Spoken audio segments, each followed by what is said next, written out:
Est-ce que l'avènement de la monnaie de l'AES fragilise dans une certaine mesure la CEDEAO et qu'est-ce que la France perd avec l'avènement de cette monnaie? Bon, ça ne fragilise pas la CEDEAO parce que la CEDEAO, c'est 15 pays, dont les 8 qui utilisent le CFA. Et donc, d'une certaine manière, ce qui s'est passé, c'est que les pays de l'UEMOA même ont voulu torpiller le projet de monnaie unique à 15 de la CEDEAO. Rappelons-nous décembre 2021, 2019, le 21 décembre 2019. Emmanuel Macron et Ouattara sont à Abidjan. Ils disent que c'est la fin du CFA en Afrique de l'Ouest. On va renommer le CFA en éco dans 6 mois, etc. C'était du bluff. On a toujours le CFA. Oui, il y a eu quelques réformes administratives, pas monétaires, parce que l'essentiel des piliers du CFA sont toujours là. Donc ça veut dire que s'il y avait une menace vis-à-vis de l'intégration dans le cadre de la CEDEAO, c'était les pays de l'UEMOA eux-mêmes, mais pas en tout cas les pays les plus faibles de l'UEMOA comme le Niger, le Mali, etc. Donc ces pays peuvent avoir leur monnaie nationale ou leur monnaie unique à trois. Voilà, et ça ne changerait pas grand-chose à la CEDEAO. Peut-être même que ces pays pourraient donner le là, parce que la monnaie unique CEDEAO à 15, elle pose énormément de problèmes, parce qu'elle a été conçue d'une manière néolibérale. C'est-à-dire qu'une monnaie sans État, parce qu'il n'y a pas de modèle fédéral derrière, et quand vous avez une crise, il faut appauvrir les populations pour s'ajuster à la crise. C'est ça le modèle de la CEDEAO, le modèle éco. Donc, j'ai toujours dit que c'était juste une alternative symbolique au franc CFA, en ce sens que ce serait une monnaie africaine qui ne serait pas contrôlée par une puissance étrangère, mais ça ne résoudrait pas les problèmes africains, parce qu'une monnaie ne saurait se concevoir sans son État. Et donc, les critères de convergence, c'est-à-dire les critères d'entrée qui ont été utilisés dans le cadre de la CEDEAO, ne marchent pas et répondent, en fait, d'une certaine manière, trahissent l'inspiration néolibérale. Et vous voyez, le Niger est un pays pétrolier, et c'est un pays qui représente presque les 2 tiers du PIB. Donc, quand vous avez une monnaie unique à 15, mais c'est la Naira. Donc, la question qui s'est toujours posée aux autres, c'est est-ce que vous voulez avoir la Naira? Et certains pays ont dit, en fait, on n'est pas très rassurés. Et ils ont raison de le dire. Donc, il faut envisager une autre forme d'intégration. C'est-à-dire que les unions monétaires, pourquoi? Parce que vous pouvez avoir tous les avantages des unions monétaires par d'autres instruments. Par exemple, si vous voulez avoir une mise en commun des ressources, mais c'est possible, créer votre fonds monétaire régional ou africain, continental. Vous voulez commercer sans passer par les devises étrangères, etc.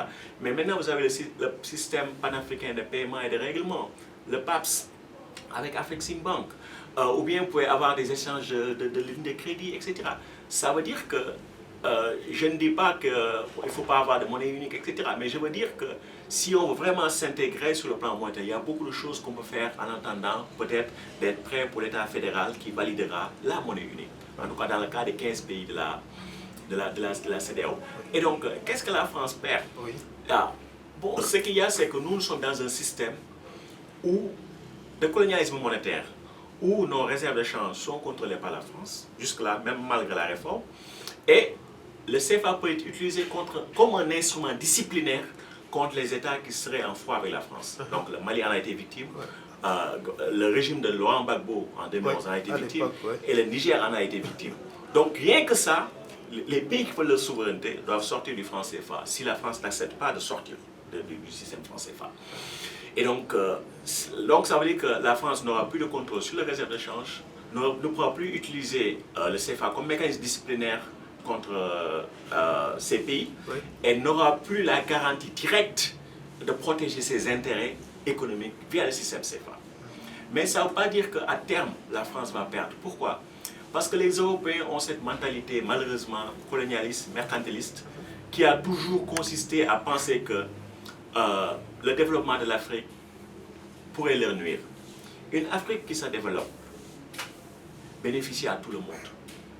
C'est-à-dire, il y aura plus de production agricole, plus de production industrielle, et ailleurs, les populations vont vieillir, il n'y aura plus assez de bras, etc. Et donc, c'est en Afrique que ça va se jouer. C'est pourquoi, bon, quand on calcule à court terme, on peut être dans ces considérations mercantilistes, etc. Mais à long terme, le développement de l'Afrique bénéficiera au monde. Moi, c'est comme ça que je préfère le voir, de manière positive, etc. Sortir de la logique coloniale qui consiste à dire que, en fait, la seule manière, nous, de nous développer, c'est d'exploiter les autres. une Afrique, en tout cas puissante, prospère, n'a pas besoin, disons, de revanche ou etc. Mais une Afrique qui assume juste sa place, qui crée de la prospérité dans le cadre de relations équilibrées. Donc ceux qui parlent de risque d'une nouvelle dévaluation sont un peu dans cette stratégie de peur. Il n'y a pas de risque que le CFA soit dévalué avec l'avènement d'une monnaie AES. Non, non, il n'y a pas de risque. Pourquoi? Parce que les pays AES, comme j'ai dit, sont les pays les plus faibles économiquement dans la zone UEMOA, sauf la Guinée-Bissau.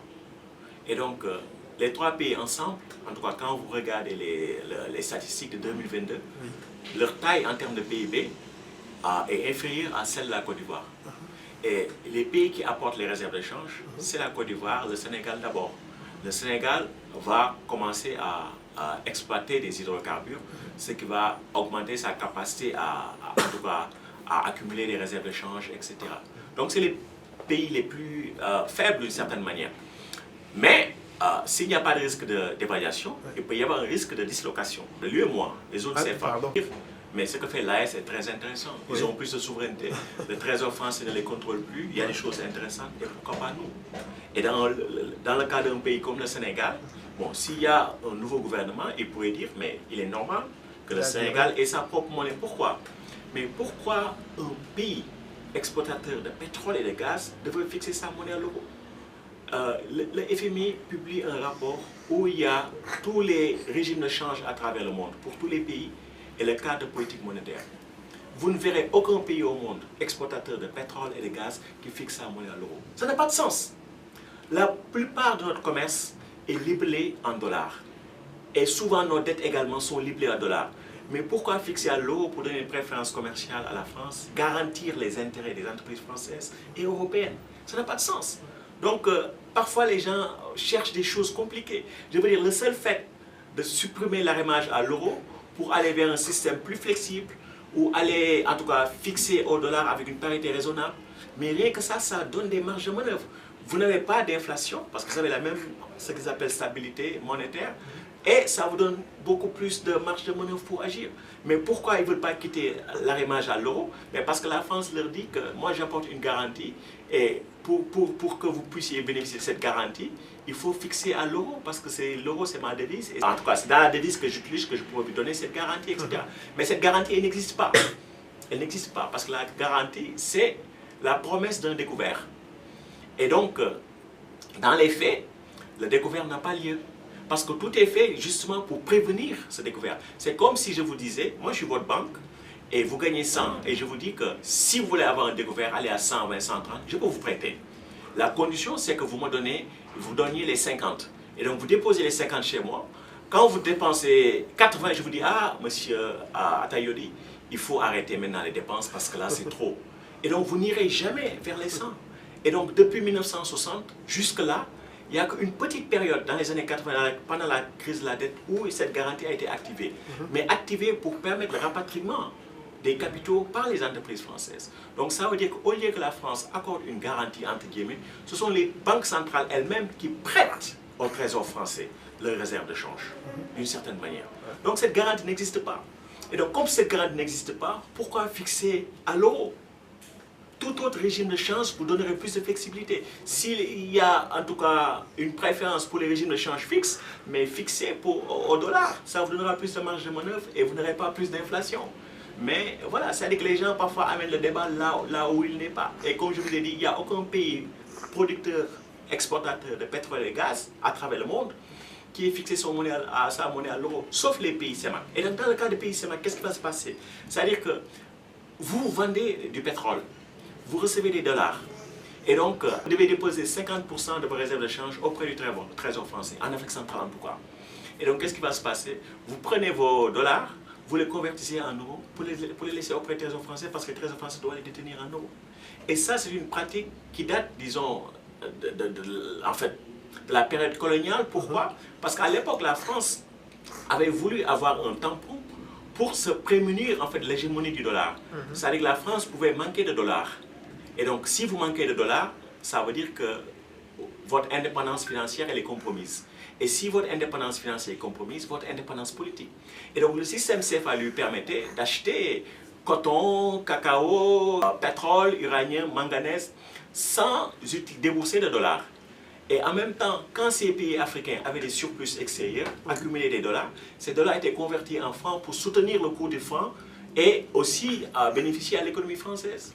Et donc, quand on voit qu'il y a 60 ans plus tard, on a des économistes qui nous disent que le CFA c'est super mais qu'ils ne comprennent pas ça, mais c'est quand même très très grave. Très très très grave.